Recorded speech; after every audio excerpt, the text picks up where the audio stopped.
Welcome back to 31 Days of Oscar here on TCM. I'm Dave Karger. Today we're focusing on Oscar-winning epics, and up next is a film that was epic on every level, both on camera and behind the scenes. From 20th Century Fox in 1963, it's Cleopatra. Fox had tremendous ambitions for this epic production and poured all of the studio's resources and then some into it. To begin, the studio hired one of the biggest stars in the world to play the title role, Elizabeth Taylor.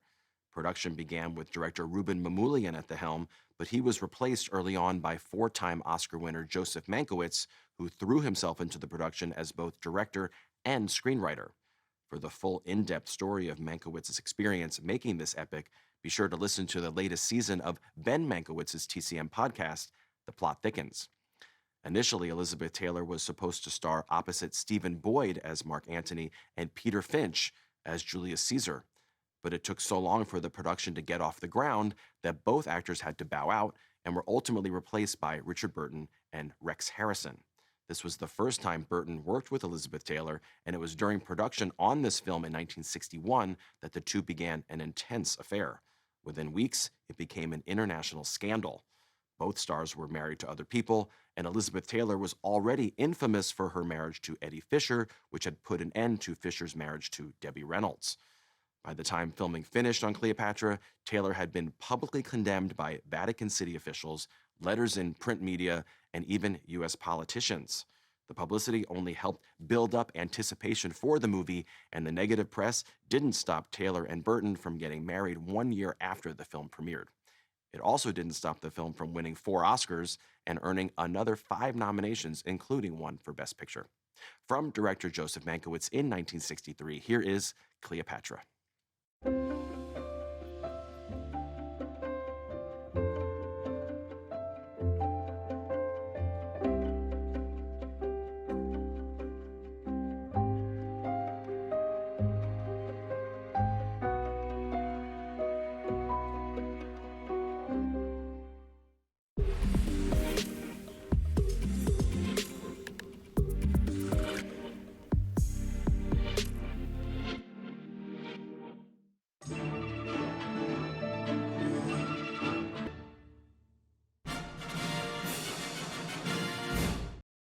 Production on this 1963 version of Cleopatra was famously fraught with problems, pushing the film so far over schedule and over budget that it nearly bankrupted 20th Century Fox. Despite its many setbacks, the movie earned a lot of attention at the Academy Awards, winning 4 Oscars for its cinematography, art direction, costumes, and special effects. It earned an additional 5 nominations, including for Best Picture and for Rex Harrison as Best Actor. Harrison was the only member of the cast to receive an Oscar nomination, but the film was rewarding in a different way for Elizabeth Taylor and Richard Burton, who met on the set of Cleopatra and went on to marry 1 year after the film premiered.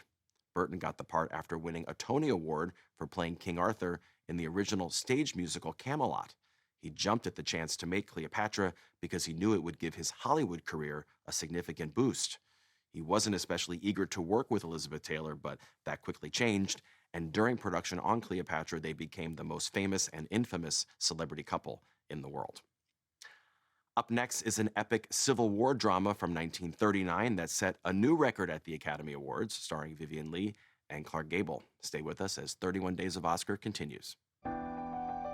Next on TCM, Gone with the Wind, then Dr. Zhivago, and later, Quo Vadis? All roads lead to Oscar tonight.